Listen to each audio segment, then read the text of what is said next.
वासुदेवाय। देवशयनी एकादशी। युधिष्ठिर ने पूछा, भगवान, आषाढ़ के शुक्ल पक्ष में कौन सी एकादशी होती है?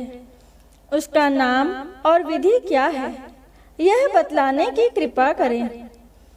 भगवान श्री कृष्ण बोले, राजन, आषाढ़ शुक्ल पक्ष की एकादशी का नाम शयनी है। मैं उसका वर्णन करता हूँ। वह महान पुण्यमयी, स्वर्ग और मोक्ष प्रदान करने वाली, सब पापों को हरने वाली तथा उत्तम व्रत है।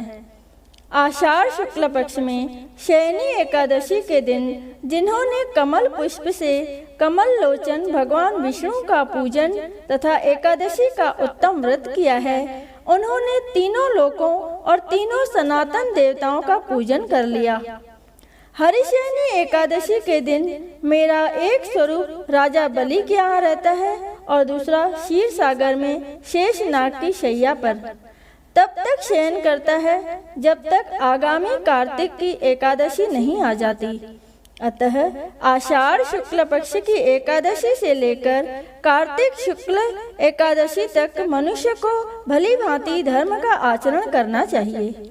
जो मनुष्य इस व्रत का अनुष्ठान करता है वह परम गति को प्राप्त होता है।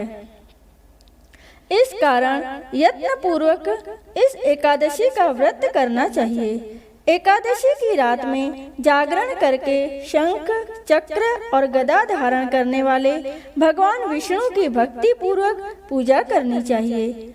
ऐसा करने वाले पुरुष के पुण्य की गणना करने में चतुर्मुख ब्रह्मा जी भी असमर्थ हैं।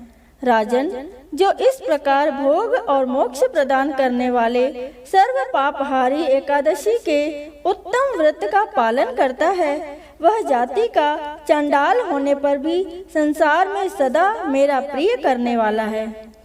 जो मनुष्य दीपदान, पलाश के पत्ते पर भोजन और व्रत करते हुए चौमासा व्यतीत करते हैं, वे मेरे प्रिय हैं। चौमासे में भगवान विष्णु सोए रहते हैं, इसलिए मनुष्य को भूमि पर शयन करना चाहिए। सावन में साग, भादों में दही, क्वार में दूध और कार्तिक में दाल का त्याग कर देना चाहिए। जो चौमासे में ब्रह्मचर्य का पालन करता है वह परम गति को प्राप्त होता है। राजन, एकादशी के व्रत से ही मनुष्य सब पापों से मुक्त हो जाता है। अतः सदा इसका व्रत करना चाहिए, कभी भूलना नहीं चाहिए। शयनी और बोधनी के बीच में जो कृष्ण पक्ष की एकादशियां होती हैं, गृहस्थ के लिए वे ही व्रत रखने योग्य हैं। अन्य मासों की कृष्ण पक्षीय एकादशी गृहस्थ के रखने योग्य नहीं होती। शुक्ल पक्ष की सभी एकादशी करनी चाहिए। बोलो श्री कृष्ण भगवान की जय।